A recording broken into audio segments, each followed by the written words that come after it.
Hello, hello, hello. Good morning to everybody. Oh, I'm already on my wrong banner. This is a great start. Good job. How's it going, everybody? Welcome to Morning Wood.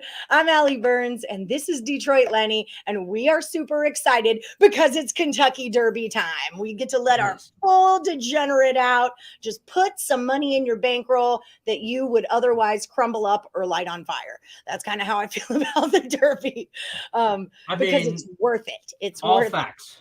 All yes, facts. Yes. So yeah, let's pay some bills real quick. We've got a special guest. Our buddy Matthew is here. He's going to give us a rundown on all things Derby. But I got to remind everyone first about Caesars Sportsbook. They're the official sponsor of Picks and Parlays. They've got a promo for all new accounts. It's up to $1,100 in first bet insurance. I'm sure you guys have heard. If you haven't already grabbed this deal, do it. The link is in the description of the video. So check out the description of the video for that. And then also let's like and subscribe and ring that hot dang bell for notifications.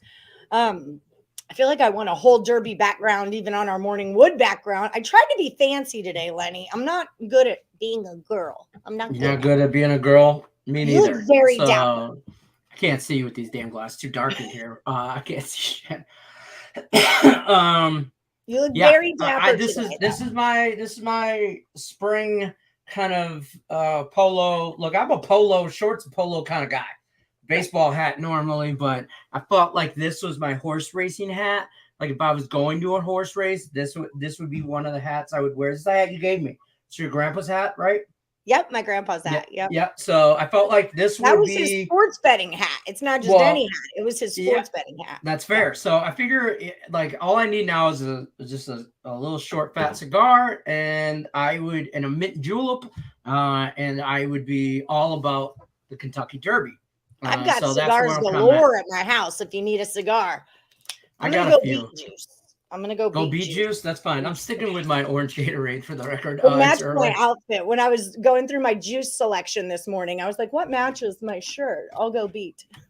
Beet juice? You got the beets. I don't have a Derby hat, Rickett. I was looking. I have so many costumes and hats and get-ups in my house, and I don't have a Derby hat. And it kind of blew my mind, but I don't. I'm a snapback kind of broad is what I am. What's up, Tim Earl? Tim gave me some WNBA plays. We're going to start doing WNBA Wednesdays every Wednesday with Tim Earl.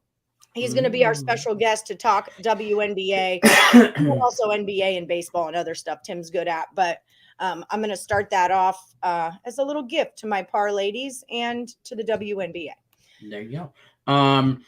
Real quick, too, when I post on, I just want to clean some to just clarify some stuff. When I post on Facebook for Last Woody and Handicap 10, you guys are like putting Last Woody picks on Handicap 10. Well, not really that. You're putting Handicap 10 on your Last Woody thread.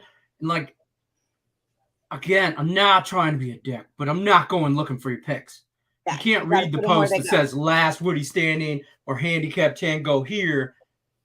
Like, I don't know. It's been a habit. I don't know what it is this week, like, but I've had to tell like 2 people today alone that, hey, this is where the Last Woody picks go, not your Handicap 10. And, you know, I just, so it's kind of like final warning, folks, of the Handicap 10. If you don't put it on the right thread, it's 0-2. And it's just like, this is your final warning kind of thing. 5 people left in Last Woody. Woodies, get your shit right. Okay. Yeah, read. Use the word that are coming out of my mouth. Read. Okay, so, you 5 people in Last Woody, sorry. No, it's okay. How many are left? 5. 5. Sean Austin, Chris Johnson, Lane Elliott, Brian Dance, and Alan Miles. The dart pick lost. It was on Facebook. He marked it as a loss. Okay, so perfect. I texted him and asked him. I haven't heard back yet.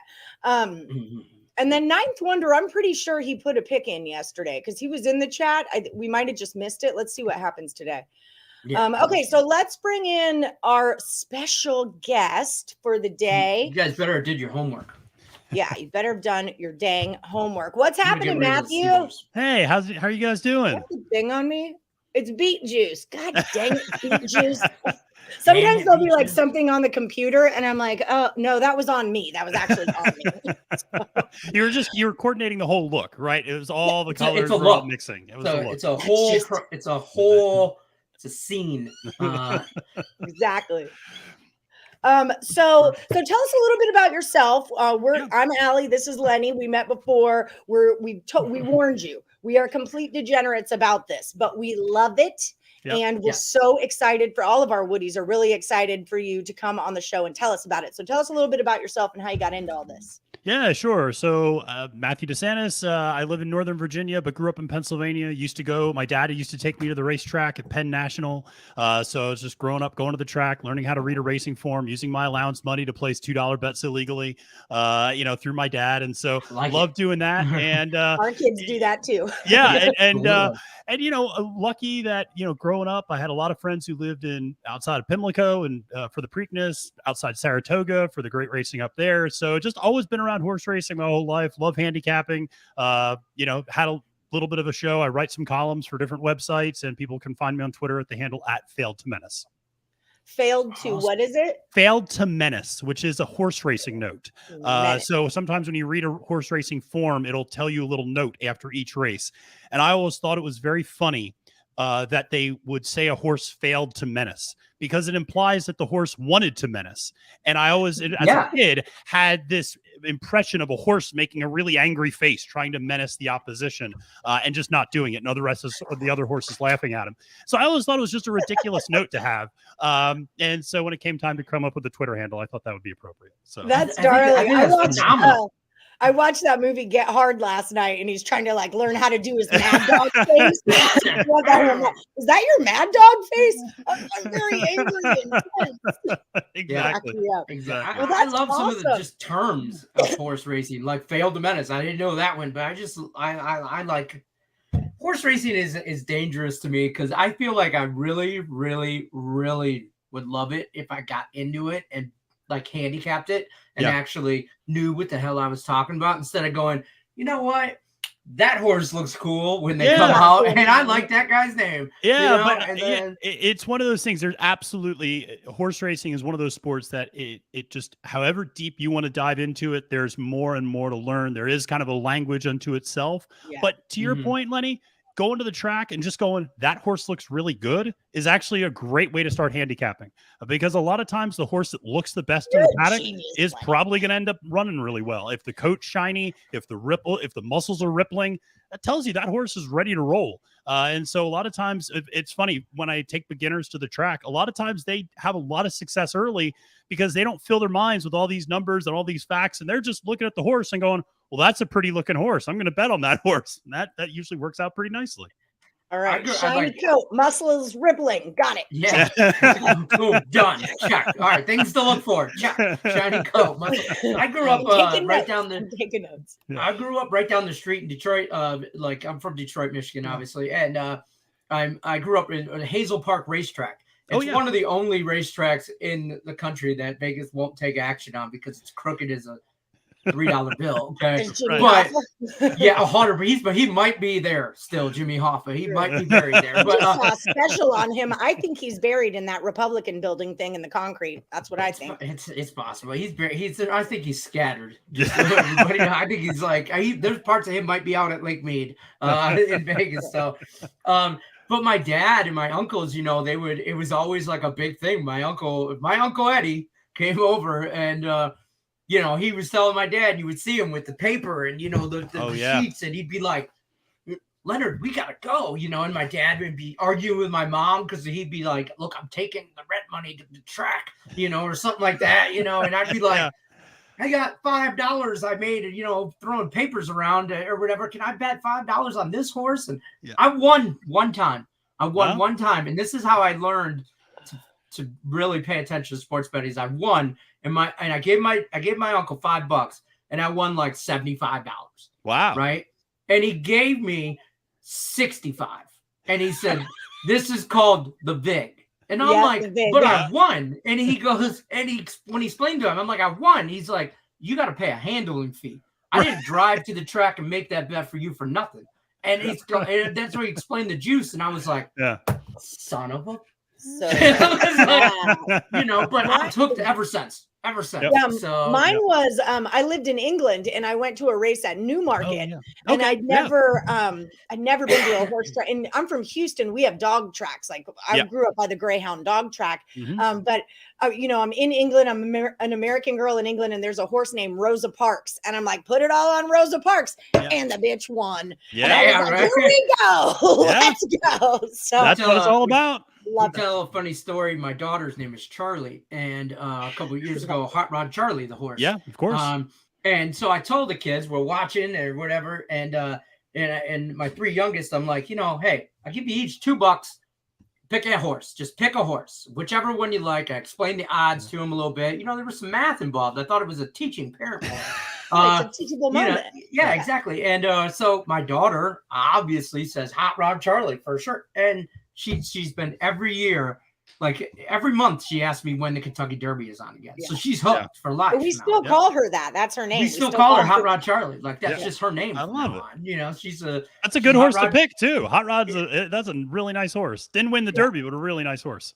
Exactly. So okay, so shiny coat, muscles rippling, but I'm guessing there's probably like some other stuff involved in that. So give us some tips, Breg. What do we need to know? What do we need? I'm going to give the floor to you. What do we need to know? So I think, you know, you mentioned, you know, when we talked earlier about track conditions. So it is raining in Louisville today. A lot of thunderstorms overnight last night into today. It's going to be raining throughout the day into the evening. Now it is going to stop raining by tomorrow morning. The grounds crew is going to have ample time to get that track ready. I would expect the dirt track to be fast, but it will have moisture in it. And some horses don't respond as well to a kind of a track with some moisture in. Others respond to it quite well. One thing to note is there is a sire named Gunrunner.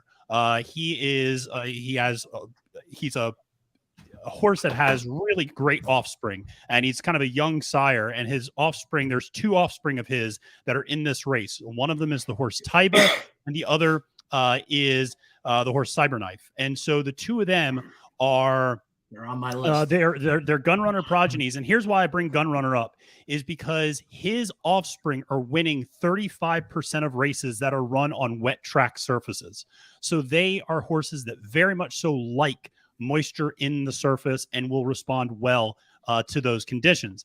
Now, not always a 1-to-1 correlation, and in a 20-horse field, there's a lot of variation, but you certainly do want to look for horses that are going to handle the track surface well. But I would imagine by 7 o'clock tomorrow night, which is when the Derby will kick off, the track will be pretty good. Obviously, they're going to be running on it throughout the day and the other races. So it'll be a fast track, but there will definitely be some moisture to it, and it might be a little muddy. Now, I remember it was like 13 of the 20 horses have not run on a wet track before, and 2 of the 20 have won a race on the wet track before, right? Yeah, it is rare. I mean, that's kind of one of the issues that you have with this Derby prep season is that you run a lot of races in South Florida where it's, you know, beautiful this time of year, and it's kind of before the storms start coming in, and they run a lot of races out at California. And so where it rarely ever rains. So a lot of these horses just have not had much in terms of bad conditions to run into. Some of the horses that have been running up in New York over the winter actually are probably the ones best suited for those rough conditions. I mean, because they've been running in snow, sleet, freezing rain. Yeah. I mean, they've been running in everything. And even some of the horses running in Arkansas have faced some pretty tough conditions. Cyberknife in particular is a horse. That was a pretty muddy day when he won the Arkansas Derby. So, you know, something obviously to keep in mind. So, so track conditions always an important thing. I got a question. So Andrew wants. Oh, I was going to say Andrew wants to know who has the most Grade 1 and 2 stakes race wins in the field. Can you tell me what Grade 1 and 2 stakes race wins are? And then answer that question, please. Yeah, sure. So Grade 1 and 2 stakes wins are the highest level of stakes races. So graded stakes is Grade 1, Grade 2, Grade 3. Those are the 3. And so Grade 1, Grade 2 are your biggest ones. You want to look at a horse like Messier. Messier is a horse that's run in, I think, 4 graded stakes races to this point. He's won 2 of them. And he finished second in the other 2. So he's always been right there, very competitive against very good fields. Obviously, the morning line favorite, or one of the morning line favorites, Epicenter, is another horse that has won many graded stakes races and is, has really only lost that one race at the Lecomte, which was a grade 3, but has come back and won a grade 1 and a grade 2 since then. So very classy horse. White Barrio is another one that's won a grade 3 and a grade 1. So a lot of these horses have run extraordinarily well. Even the horses that have finished second and third in these races should still be taken seriously. That's the thing. And some of these horses, it's important to point out, we see these horses as 3-year-olds. They're still developing. They're still getting better from race to race. There's one horse that we're going to talk about for sure that's only run twice in his career before coming into the Kentucky Derby. Another horse that's only run 3 times. So some of these horses are still very young, still learning, still maturing, as opposed to horses that may have run a lot as a 2-year-old and maybe have racked up a lot of wins, but maybe have stopped improving and have kind of plateaued a little bit. So it's always something to keep in mind. And that 2 to 3 year range is very important for a horse, if I'm not wrong here. I mean, that's really where their maturity level is night and day. If they go from a 2 to a 3-year-old, there could be big thing. How much does positioning play into your handicap? I mean, you know, I mean, like railed horses, like somebody gets a one spot as opposed to like an outside horse. I mean, is that, I know some perform better in certain situations, but how much does that really play into your handicapping as opposed to like the weather? It does. So I actually think positioning plays in more importantly than the weather in this particular case. I mean, obviously, if it was like a sloppy track and if it was raining, that would be one thing. But positioning means everything, I think, in this race. And I think this race is going to come down to, because I don't think there's a dominant horse in this particular crop of 3-year-olds. There's a lot of very good horses, a lot of evenly matched horses. Therefore, it's going to come down to who gets the best trip out of those. And so who's going to be able to get that early position. To your point, the inside rail, one of the horses people really like drew the number 1 post, Mo Donegal. Donegal, interestingly enough, is actually probably not that adversely affected by the inside post, because Mo Donegal is a deep closer, meaning he'll sit at the back of the pack and make one big run coming towards the end. So he doesn't need to be out early. He can kind of stay in the back, and that's fine. So being in the 1 post, he's going to save a lot of ground. The one problem with Mo Donegal is it's one thing to make up ground when there's 6 or 7 or 8 other horses. It's a whole other thing to do it when there's 19 or 20 horses in front of you. That's a big ask to do. That's really tough. I mean, I don't know if you guys remember back in 2009, there was a horse, Mind That Bird, that came storming from all the way in the back under Calvin Burrell. That's a once in a generation type of run. You just don't see that happen very often. And so a lot of times it is horses that are positioned in the front near the lead that are going to do really well. We had another question. How do you feel about Bob Baffert not being in the race? And I want to know why Santa Anita keeps killing horses. That's just my opinion. We talk about that on a different day, maybe. Yeah, no, and Baffert is, you know, obviously he's been suspended in multiple states, in multiple instances. There's a trial going up in New York that's separate from what happened in Kentucky, but even though he's not there, he's still there, because 2 of the favorite horses, or among the favorite horses, are Taiba and Messier, who are his 2 former horses that are now in the Tim Yakteen barn. And so what happened was, when it became obvious that Baffert was going to be suspended, they transferred those horses to Tim Yakteen so those horses could accumulate points to qualify for the Kentucky Derby. They both did, finishing 1st and 2nd at the Santa Anita Derby. So even though Baffert's not there, he's still kind of there. And his presence is still there. And here's the thing. He's got 2 of the best horses. And Tim Yakteen is a former Bob Baffert assistant. So he knows how to train these horses the way that Baffert would. I expect both of these horses to run really well. I think he's still pulling the strings from behind the scenes, in my opinion. That's my conspiracy theorist in me. I think he's still running the show from behind the curtain kind of thing. He's there, but he's not there. You know? So I've got a great thing you could break down for our viewers. Win, place, and show. So Rickett says, I like share it and smile happy to at least show. What is it? Charge it. He fixed it. Oh, charge it. Okay. I thought he misspelled share, but he misspelled charge. Either way. So explain to them when you're making it. So let's talk about making a bet. on betting on horses, right? Yep.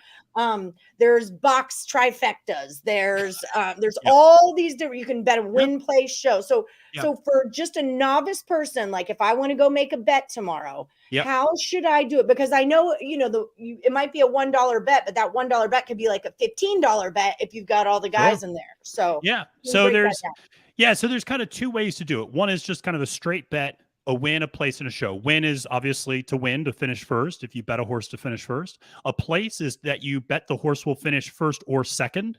And if the horse finishes first or second, you'll get a little bit less money. So the payout for a win bet is always going to be much higher than a payout for a place bet. Similarly, a show bet is for third place. And so that's usually the safest bet to the individual who asked that question. Both Charge It and Smile Happy are horses that are running at really big odds. They're both 20-1 on the morning line. So even betting them to show in third place, you would still get at least a modest return on your investment. A $2 bet might bring back $8 or $9 or something like that. Right. The other thing you can start doing is pairing horses together. So that's to your point about exactas, which is your top 2, trifecta, which is your top 3. I would say a lot of times for beginners, I would say to stick to very simple bets. I would say place your win bets. Maybe do something like a win place bet where you do, a $5 win place where if the horse wins, you get the money for that. But if it places, you also get the money for that. You could do, or an exacta where you're picking the top 2. And the nice thing about that is, to your point, an exacta box is always, I think, a really fun bet for newcomers because you don't have to nail the position. It could go 1-2 or the other way around. So those are some bets to consider making tomorrow. Remember, I hit mine last year, Lenny. I hit a box trifecta. She accidentally won. Oh, nice! I did. One of my dear friends, her husband's from South Africa, and he grew up riding horses and playing polo and loves horse racing. Yeah. So I take her picks, and so I just took one of hers and ran right into a winner. That's great. Thing. Yeah. Okay, so let's talk about the verbiage of it. Like you walk in. So this is why they call it a race and sports book. Like for everyone out there, you'll see the race and the sports book. The race usually likes to keep to race. You can't bet sports at the race window. They're going to have a freaking fit at you. Trust me. Right. Don't do that. Don't do that. It's bad. They're like on a time crunch. They've got their papers. You've offended them. You've offended them. You're in their world now. Yes. So when I walk up to them, how would I say it? Would I say, I want to take Messier to win for $2, right? Close. So you would actually, a lot of times you use the number of the horse. Yeah. Use the number of the horse rather than the name of the horse. Okay. So you would say, can I have a $2 win bet on the 8 or something like that? Or a $2, Messier is the 6. So you'd say, I want a $2 win bet on the 6 in the 12th race. And so you have to let them know the race too. So who should I put a $2 win bet on, Matthew?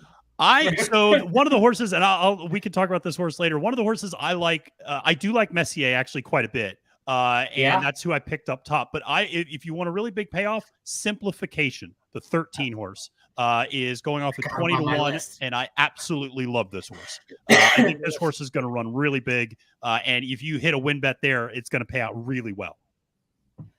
There's another question too. One thing that's different about horse betting than regular betting is the payout, because it's all pooled together, right? And so you don't really know what you're going to win until everything kind of goes down, right? Because it's all pooled together. Can you explain that a little bit? Yeah, sure. So win bets are usually pretty straightforward, that, you're going to get, if a horse goes off at the post time at 5-1 and you put a $2 bet down, you're going to get around $10. You might get a little bit more. You might get closer to 12, but you're going to get around that money back. The thing is, people might place a lot of money on a long shot to place or to show. And so a horse that is maybe 20-1, you're not going to get 20-1 on your show bet, because you're already betting kind of for that third place finish. So you're already going to get like closer to 8-1. And then you might not even get that, because the horse is a very attractive bet. So yes, that horse is 20-1 to win, but might be like 10-1 to place or to show. Yes. And so that's what kind of varies things. That's why people sometimes they're like, well, shouldn't I have one more? And it's like, well, yeah, but that horse was really popular, what we refer to as underneath. So up top as a winner, we might, that horse would have paid huge, but underneath that horse probably is not going to pay quite as much. And that's true, when you're looking at exotics like exactas and trifectas as well. I was going to say, like, simplification, for example, the horse, he's the number 13 horse, if I'm not mistaken. I do have him on my list here, and I would probably bet him to win, place, or show.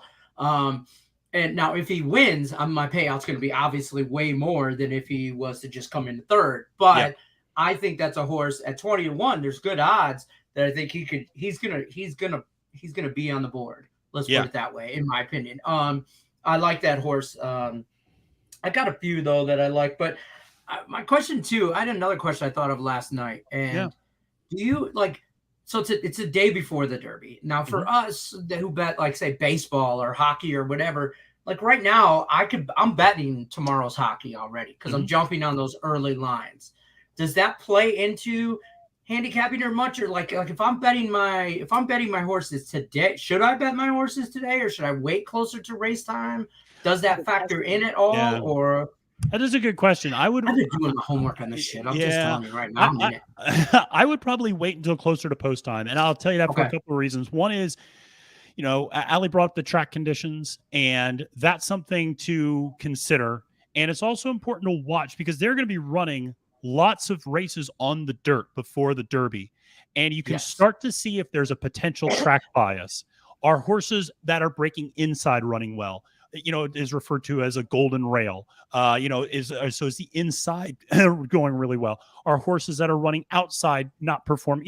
You want to see how is the track playing? Is the track being fair to early speed, or is the track being really beneficial to deep closers? And so you want to see how the track is playing throughout the day. So I would hold off on placing those bets until the beautiful part is there's an hour and a half between the previous race and the Kentucky Derby because of all the television coverage and things like that. So I would actually probably wait until that last race before the Derby, and you got yourself an hour and a half to place your bets before the Derby. That's the window I would use to really make my wagers. Okay. Perfect. So the 12 bets that I've already got in are probably just not good enough. No, they can absolutely hit. I mean, they can absolutely hit.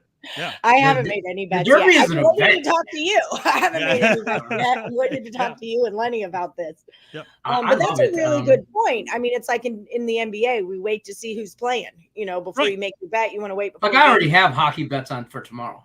Like for tomorrow's matchups in playoffs, I already have games bet already.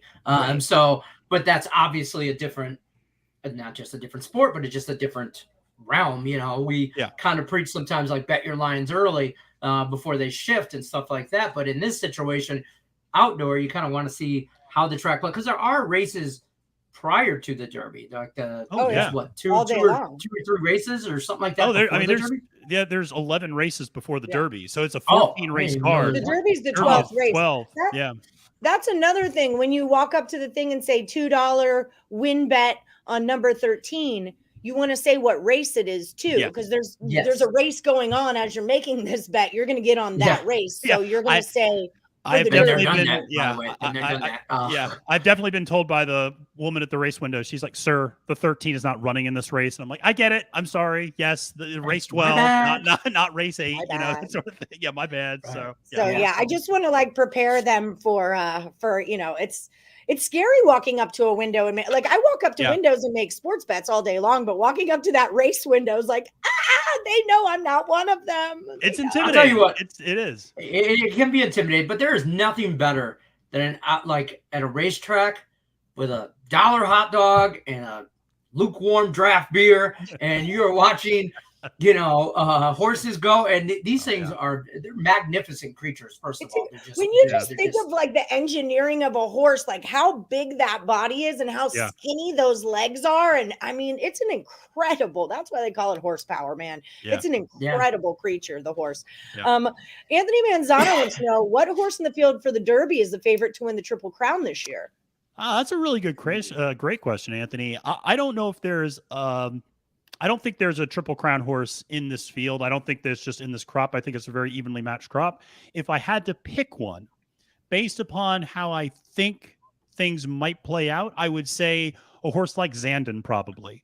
And so Zandon is one of the favorites, and it has a great jockey aboard in Flavian Pratt, who I think is one of the best jockeys in North America right now. He is an incredibly classy horse. His performance at the Bluegrass Stakes at Keeneland coming into this was one of the most dominant efforts I think we saw out of this 3-year-old crop. And Zandon is a horse that could run back, I think, at the Preakness, could run back again at the Belmont, could handle the distance. I don't think that's an issue because you want to look at a horse that can handle the distance of stretching out to 1.5 miles at the Belmont. I don't know if the two former Baffert horses, Messier or Taiba, are really able to handle that 1.5 mile distance, or if either of them are really capable of coming back on such short rests. So I think Zandon's probably your best bet, but I really don't think there's a Triple Crown horse this year. I wouldn't be surprised if you have 3 different horses winning the 3 different Triple Crown races. What do you think of Zandon, Epicenter, and Taiba in a trifecta box? So I like the first and the third. I don't know about Epicenter. So Epicenter is an interesting horse, and I'm going to give you a couple of stats to keep in mind when you're going into the race. Epicenter's trainer is Hall of Fame trainer Steve Asmussen. Now, here's the thing. Steve Asmussen is 0 for 23 running horses at the Kentucky Derby. He has never won the Kentucky Derby. He's due. That's one way to look at it. The other thing to consider is currently, amazingly, he is 0 for 73 in the state of Kentucky, dating back to last November. So he's Has he thought about maybe a new career choice? And so, well, here's the thing. This is what's making it so bizarre is that Steve Asmussen's winning a ton of races, actually down in your former neck of the woods at Sam Houston. He's winning at Fairgrounds. He's winning at Oaklawn. He's winning at other places, but he is 0 for 73 in Kentucky. And that's across Churchill, Keeneland, fall, spring. So I don't love that. And then on top of that, Epicenter is breaking toward the inside. He's breaking from the number 3 post position. And here's the problem with that is there's a horse right next to Epicenter named Summer is Tomorrow. Now, Summer is Tomorrow is a sprint horse. So that horse is going to get out fast and is going to go to the lead. And that means Epicenter is going to get what is referred to as being crossed over. And he's going to get pushed further back. Kind of going to get bottleneck back. Yeah. Exactly. And he's going to be slammed inside and probably covered up. And kind of just confined inside. He's going to be taking a lot of mud up in his face. He has shown the ability to win from off the pace, but I would say that was under ideal circumstances. This will not be ideal circumstances. So I actually think Epicenter, I love him as a horse. He is an incredibly classy horse. His performance at the Louisiana Derby, the Risen Star before that, very, very good. And he's going to win a lot of races after this one, but I just don't like him in the Kentucky Derby. All right. I want to talk to you all day long. Can we text later? Of course. And then also most of tomorrow, can we be in a group chat? This is why our boss limited us to an hour, because we would talk this for probably till like 6 hours. We'd be we're gonna have you back. Be like, all right, we got a pizza. Yeah, you're gonna get a pizza. Does it make you excited to see people like us so excited about it? I love it. I mean, because I watch this stuff. I mean, I watch like Tuesday at Parks in Pennsylvania. So I'm watching all these, but I love to see the excitement and the enthusiasm among my friends, my family. Everybody's asking for race forms. Suddenly, I'm the most popular person in my text thread with my college friends because everybody's asking me for my picks. Oh, yeah. And that sort of thing. You're everybody's best friend right now. Right. No, it's awesome. And I love to see it. And I also think, not to get on a soapbox, but I think after the last couple of years with the pandemic and everything, just seeing these big events where people are getting together and having fun and getting out and living life again. It's fun to see. I think it's a great moment. And so I love it. I don't get upset with the quote unquote tourists who are kind of coming through for these big races. I think it's great. Only helps grow the sport. Yeah. It's one of the only sporting events besides my wife is really big into hockey. But other than that, like we can watch this together with our kids and people watch, if we call it, all the big hats and all the celebrities and all the crazy outfits. And then there's these magnificent creatures that are running as well that we're also going to all play some couple bucks on, and, my daughter's been saving up her money. She's got like $20 ready to roll. Hey, that's great. So, nice little bankroll. Yeah, she's got a nice little bankroll. So we're going to work on like trifectas and stuff like that tomorrow. And I might blow her mind, but, and then in a box trifecta, they just all 3 have to win, place, or show. It doesn't matter which order, right? Correct. All 3 of them have to get in there. Okay. Yep. All 3. What is it when there's 4? What's it called when you have 4? Superfecta. Superfecta.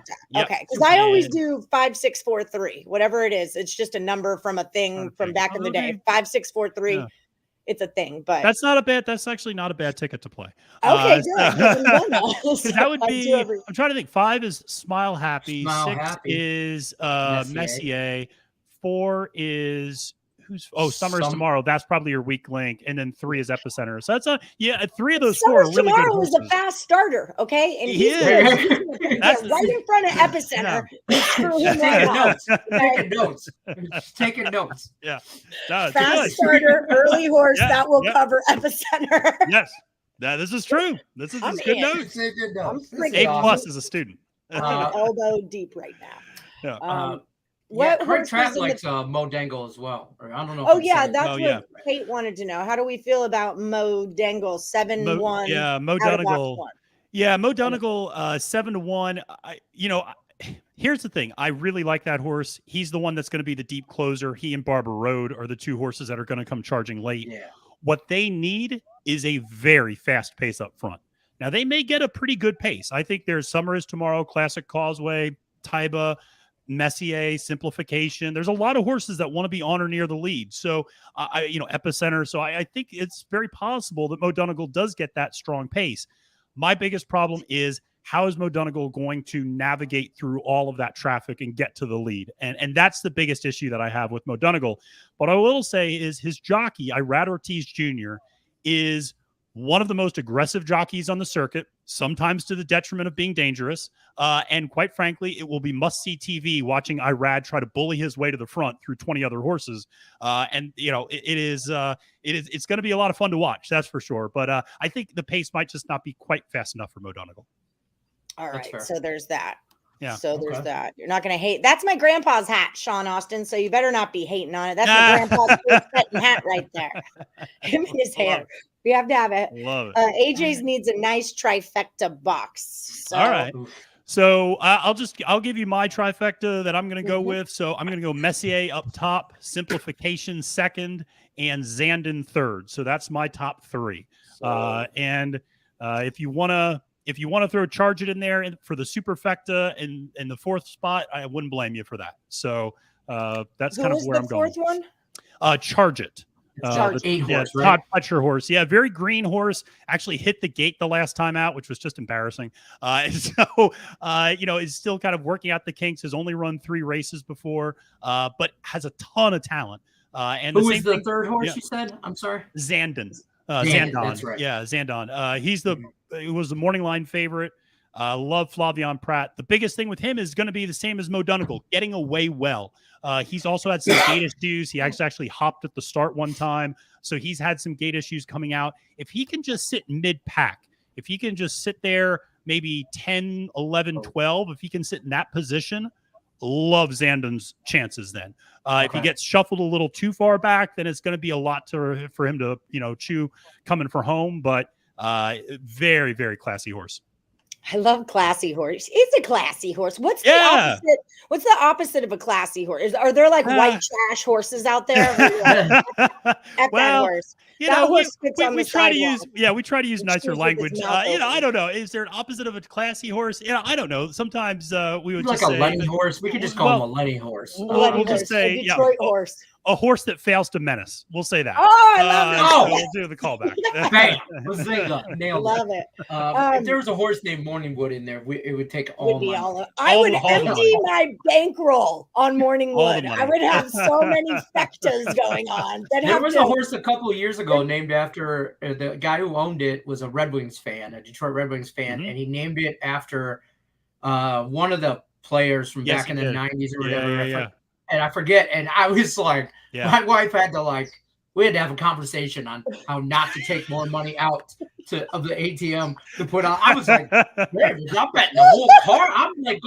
I'm trying to get a car loan here and a second mortgage. I'm betting it all on this horse. And that's we had to have a conversation about limits and restraint. It's funny. That's what my dad, there's a horse right now named Baby Yoda. And my dad loves this show, The Mandalorian. And my dad, every time Baby Yoda runs, it's just like, well, I'm putting money on Baby Yoda. And I'm like, Dad, just don't put money on Baby Yoda, please. And so he's got all the Baby Yoda dolls, and he loves that horse so much. And it's all because of the name. And the horse, he's going to win. Not a bad horse. Yeah, not a bad horse and has won some big races. So he's definitely won some money, but he's also lost some money. So, it's win some, lose some. Do you have your own horse racing show that we could watch? I don't anymore. I used to have one, but if you just follow me on Twitter, I do a lot of Twitter live streams. And then there is a horse racing contest called Stable Duel, which is an interesting kind of horse racing fantasy app game. And every Friday morning, me and a couple of other guys will do a live stream where we give out really good suggestions for, big priced horses that might be useful in these different games at Gulfstream Park, at Sam Houston, at some of the big tracks throughout the country. So, if they just give me a follow on Twitter, definitely plenty of content that I push out. I'm doing following you right now. Oh, thank you. Oh, thanks. Done. There it is. Appreciate the follow back, by the way. Love you. Yeah, absolutely. Yeah, it's anytime it's you want to come talk horses, you let us know. So there's two questions here. I know Anthony wants to know who to choose between Cyberknife, Rich Strike, and Barber Road. Yep. But then let's lead that into, this is a good question. Isn't it strange the Kentucky Derby is the most popular, but it runs first in the Triple Crown? Is there a reason why they do the Preakness Belmont? Is there a reason why this one goes first? There's not a reason necessarily. And actually during the pandemic, because they had to shuffle up the schedule, the Kentucky Derby actually went last. Yeah. So there's no rule that says it has to go first. It just, that's the way it ended up running. I think the reason it's the biggest one is because it is the first one, and you don't always have those horses that follow up at Pimlico and with a win. And I think the Belmont is only big if there is that horse that's won the first two legs of the Triple Crown, and now people are really excited. The American Pharaohs, the Justifieds, are they going to be able to win all three of these races? And that's what gets a lot of the juice going for the Belmont. But yeah, I also think, having been to those races before, there's just something special about Kentucky. There's something special about Churchill Downs, the Twin Spires, the mint juleps, the ladies with their hats, the gentlemen with their hats. I mean, it's just everybody is showing out. Everybody's having a good time. It's just a really special thing. It's kind of like the unofficial start of spring, too, in a lot of ways. So it just hits the horse racing and sports calendar, quite frankly, at exactly the right time. And it's just the perfect race, I think. Okay, I'm putting follow our special guest on the Morning Woody page. So if any of you want to find him on Twitter and you've missed this, then it's on the page. Thank you. And for Anthony's question about Cyberknife, Rich Strike, who just drew into the field today because of the scratch of Ethereal Road and Barber Road, I would actually go with Cyberknife out of those three. Barber Road is much like Mo Donegal, is going to need a lot of pace to run into. It's kind of a late charging horse. And quite frankly, when you look at the speed figures and the metrics, he's just not there. He's not as fast as some of these other horses. Rich Strike, kind of the same way. Cyberknife is trained by Brad Cox. Brad Cox is a big-time horse trainer. He was the trainer of Essential Quality, who won last year's Belmont, and also was the trainer of Nick Sko, who won the Breeders' Cup last year. So he's a big-time trainer. Cyberknife won the Arkansas Derby. I don't love Cyberknife in this race, but out of those three, he's definitely the best one. And if he can carve out a good trip, if Florent Giroux, his jockey, can carve out a good trip, he can be aggressive out of the gate, then he's definitely got a shot. In your honest opinion, what horse in the Derby field benefits from it being a sloppy track in terms of how muddy it's going to be? That's interesting. I would say any horse that is going to be on the lead or near the lead. Horses usually don't like getting a lot of mud kickback. And so that tends to not favor those deep closers, even mid-pack horses. So I would say a horse like White Barrio, maybe, who won the Florida Derby, who we've not talked about yet. A horse like Simplification, a horse like Messier, a horse maybe even like Cyberknife if he breaks really well. I think those horses would all benefit from those conditions. And usually when you have mud, it's usually a pretty fast track and will favor early speed. So those early speed horses will definitely benefit from those conditions. Okay. All right. Bet a bunch. I like it. Yeah. I know. That's so cute. Got a hunch. Bet a bunch. Alan remembers when I can't say Zenyatta. that word. Yeah. Zenyatta was undefeated, named after the Police's third album. Nice. Yeah, Zenyatta, amazing horse. Yeah. Whose job? I've always wanted the job of being the person that names the color of the crayons. Whose job is it to name the horses? How does naming a horse work? Like, where do we? Because that's how often we pick our horses. If it's gray or if it has a fun name. So whose job is that? And do they name them with the, like, they want us to bet on? Like, is it a thing? You know what I mean? No, usually not the latter, but they do try to come up with spiffy and smart names, and there are certain naming conventions. There's only so many characters a name can be, so it can't be too long. That's why a lot of times you'll see abbreviations, or you'll see words being bunched together or shortened in some way, kind of like a personalized license plate. And so, that's one of the reasons. But a lot of times it has to do with their offspring. It has to do with their sire. So they'll name. So for instance, there's a lot of gun runners, and gun runner is a lot of his offspring are they have gun themed names to them. Okay. Cool. And so a lot of times it's kind of connected to that sire. Sometimes though it's connected to the owner, because the owner is ultimately the one naming the horse. And so for instance, the owner of Cyberknife is a doctor who has used this very new tool to try to combat prostate cancer, and the tool is referred to as a cyberknife. And so that's why he named the horse actually after this tool that he's used to help solve prostate cancer, which is something his father actually passed away from. More now. So sometimes you get those very personal stories about how the horse is named, and yeah, other times it's just, I like to play on the Red Wings, and now I'm naming this horse. Right. After, it's that simple. So yeah, it made sense to me. So I mean, this is a great question.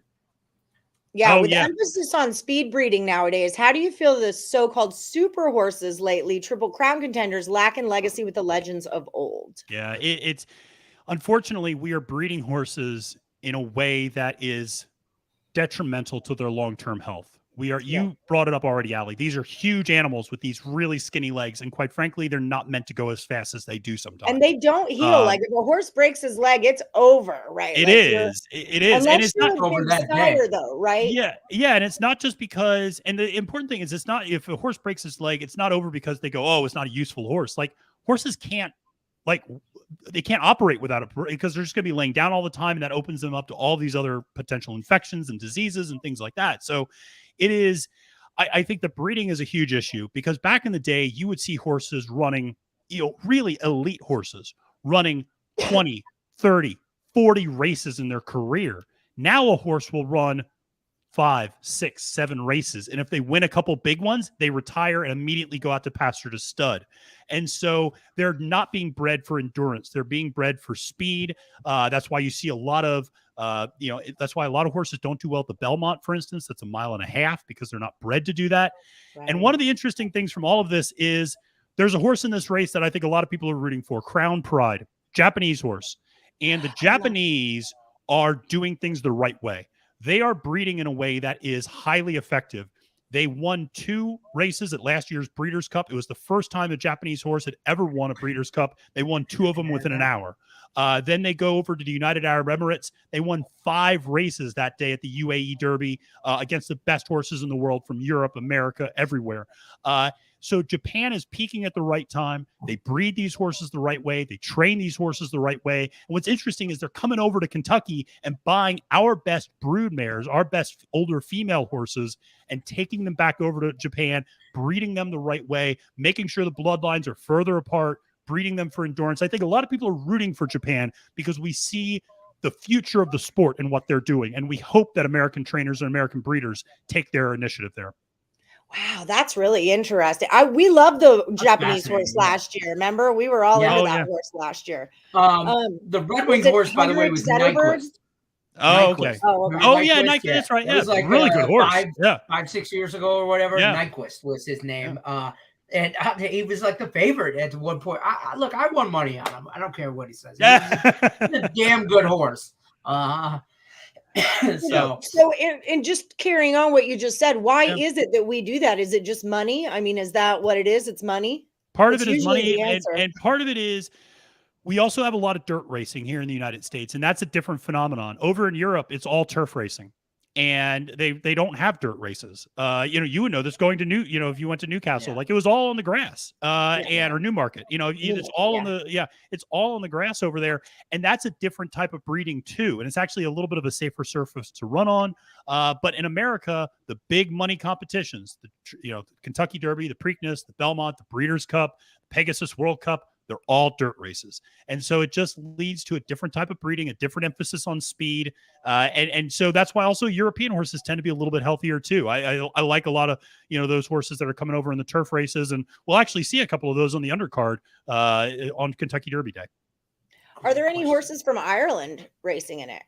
No horses from Ireland racing in the Derby today, but I would say, take a look at some of those races on the undercard. Adamo is a horse that's running, I think, in the 11th race. That's a Chad Brown horse. Chad Brown is a great American turf trainer, and he's got just a great fleet. He always brings over a lot of European imports. And then later this summer, be on the lookout up in Saratoga. A lot of good European imports will be coming over there. Two great European trainers, Aidan O'Brien and Charlie Appleby, will bring over their horses from Great Britain and Ireland. So you see a lot of great European stock in northern New York. Is that we've only got about 8 minutes left. Yep. Is there any horse in the field this year that have a great first half and a great back half? Ooh, like a kind of a consistent or just a really steady horse. Like they're just going to frickin' win this race if that's the situation, right? I think this is stuck in the middle. So I think this is the question is it could be Taba, who is the former Baffert horse who has only run 2 races before and is running in his 3rd race. This is the 148th running of the Kentucky Derby. In the previous 147, only 4 horses have ever come to the Kentucky Derby with only 2 races under their belt. They are 0 for 4. No horse has ever won the Derby in his 3rd career start. Taba, though, if you just asked horse people, pound for pound, is probably the most talented horse in this field. But the horse needs long layoffs. There's been some medical concerns, I think, in the past. But when this horse fires, man alive, it's impressive. We use something called speed figures in horse racing. A lot of people look at something called Beyer speed figures. Only horse in the field to have 2 100-plus Beyer speed figures in his only 2 career races. Incredibly impressive, incredibly fast, can run well early, can run well late. If you told me on Saturday night at 8 o'clock that Taba won by 5 lengths, I would totally believe you. If you also told me Taba faded and finished 18th, I would totally believe you. There's just so much variability with this horse that it's a really risky bet. Okay. I know, Michael. We could listen to you for hours. That's so good. I used to be. What are you doing tomorrow? I'll do another show. If you want to come on tomorrow morning, I will work on Saturday if we can do this all again. I feel like you're probably super busy tomorrow because it's your big day. I block out Derby Day, man. I block it out. I'm like, I don't want to. I want to have fun on Derby Day, and it's just national championship basketball. Like I'm not doing anything. Yeah, I don't want to talk. I don't want to talk about anything. I just really the whole month of March is that way for me with basketball. I'm gonna be drunk for the next 2 weeks. Just so everyone knows that. Yeah, just so everyone freaking knows what I'm doing. Charge It hasn't peaked yet like the other horses. A clean trip, and if he doesn't run green, he can win. I agree with that. I agree. I think Charge It's best races are ahead of him. I think the question, though, is will he get that greenness cleaned up in time for the Kentucky Derby? And he needs to have a clean trip, and he hasn't really shown that yet. He's still really green. I mean, that stretch run, he was all over the place. I mean, I made a joke. He looked like he was driving in South Florida on I-95. He was just switching lanes and going all over the place, weaving through traffic. And it wasn't because there were horses in his way. He was just really green, didn't know which lead to get on, and just, and just over answered a lot of this stuff. Yeah, maybe a little on the sauce too much, maybe too many minutes prior to race time. Yeah, see, Tate understands. Drunk March is the thing. Sure. Yeah, for sure. The over-under on Tate Mint Juleps is at 3.5. I'm taking that over, by the way, tomorrow. Yeah, before race time. Before race time. Before the Derby starts. Yeah, for sure. Okay, so let's do a quick recap here.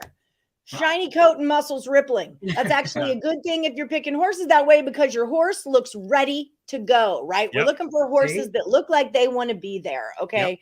Track conditions are important, but it's not going to be like it's not a big muddy swamp of a thing, so it's not going to be the worst deal ever for some of the horses. Positioning means everything. We like who's our dude on the rail? Oh, well, Mo Donegal's on the rail, so he's going to be pretty far back. But that early position is all about, those horses that can sit 2, 3, I'd say 3 through 7. That's where you want to be. If you see your horse sitting 3rd through 7th at the quarter pole, at the first call, when the announcer's calling it out, that's going to be an ideal trip. for your horse. Sitting Perfect. 3 to 7. That's Okay, good got it. information, man. I appreciate it so I'm much. so I happy. mean, I feel like I just had the best horse racing class in my life. Yeah, way better than my Uncle Eddie did when I was 12. I'm just gonna tell you right now, way better. So, and then remember, people at home, win, place, and show. Win is first place, place is second place, show is third place. And you need to know that when you're making a bet, because you want to walk in there. First of all, you want to hold off on placing your bets until the last race of the day before the Derby. You're going to have an hour and a half in there to get your bets in. And the reason why is we want to look at that track and see how it's run and see how everybody's doing their thing. Matthew's box trifecta that he likes is Messier, Simplification, and Zandon, right? That's who you're rolling with on this one. So that's your free pick, people. And then I'm doing my 5, 6, 4, 3, Messier, Simplification, Zandon. Why do you spell it this way here and that way there? Like and then Brandon, charge it, right? Yeah. Charge it's my 3, right? 5, 6, 4, 3. No, the 3 is Epicenter. Oh, but I don't like Epicenter because he's gonna get covered by Summer is Tomorrow. But Summer is Tomorrow is your 4, so you could get both of them that way. So there you go. Okay. And all 4 of them have to come in there. Doesn't matter where they go. 4. Doesn't matter the order. Yeah. So if you guys are doing box trifectas or a superfecta, which is 4 horses, doesn't matter what order they come in. Don't worry about that. They just all have to get there. And then the other thing is how to make the bet. When you make the bet, you want to say, I put $2 win bet on horse number, whatever it is, in race number. What race number is? It's 12, isn't it? 12. Yep, that's right. 12. Race number 12. The Kentucky Derby is 12. And then one last question. Is there anyone in the under ticket? What did you call it? The undercard? Yeah. The undercard. Is there anyone in there, anybody in one of those races that we should maybe know about? I would tell you everybody to make sure to tune in, and I want to make sure I get the time right. Tune in at 1:56 p.m. Eastern for race 7. This is the Pat Day Mile. The horse you want to watch is called Jack Christopher. Jack Christopher, Jack Christopher is as classy as it gets. Jack Christopher, if he had not had shin surgery last year, would absolutely be at the Kentucky Derby and probably be the favorite. He was the dominant 2-year-old colt in North America last year, was going to just run away with the Breeders' Cup. He actually has run a better speed figure than just about everybody else in the field, and he ran it as a 2-year-old. He is a dominant horse. He's a Chad Brown horse. He's coming back from a 6-month layoff, so he's going to be fresh. But this Pat Day Mile is the race that he's running in. Tune in and watch, because I think you're going to see something really special, and I can't wait to see this horse run. I can't either. Christopher. At 1:56 p.m. Eastern. Race 7, right? Just so they all see it too. So race 7, Jack Christopher, 1:56 p.m. Eastern. I'm going to put my house on him to win. Do it. Race 7. Do it. Do it. Lenny's real quick, house this is a great him. question. Is there a jockey you like better than others? I like Flavien Prat the most. I think Flavien Prat is he just actually, right before we came on, he gave a remarkable ride on a horse named Bleecker Street on the Kentucky Oaks undercard. He is riding Zandon in the Kentucky Derby. Pratt is so good. So one of the things that's interesting with him, not to get too inside baseball, but he was running out in California. He is now moving his base of operation in New York, and he is going to become Chad Brown's number 1 jockey, basically taking over Irad Ortiz Jr.'s spot, I think, in New York this year. So he is a guy who is ascending. He's a guy a lot of people may not know. And here's the amazing thing. He's only been in 4 Kentucky Derbies. Amazingly, he has been in the top 3 in 3 of those 4 races. That's an amazing statistic for a jockey to have a 75% hit rate in the top 3 at the Kentucky Derby. I mean, people go their whole life without finishing in the top 3. He's done it 3 out of 4 times already. And he's riding Zandon? Yep. Yeah. Zandon equals I got another one. I got all kinds of stuff. Look. I got this. Another sheet of paper.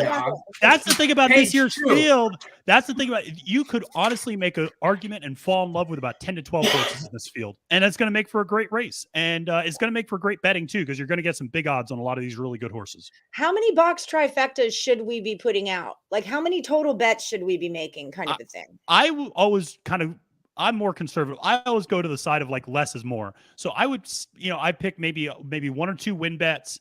I would maybe do an exacta box or 2, maybe 1 trifecta box, because those start adding up a little bit. Like trifecta boxes start costing a little bit more. So I would do a lot of straight bets of just win place bets. I do a couple of those, maybe an exacta, maybe a trifecta, but try to keep it simple.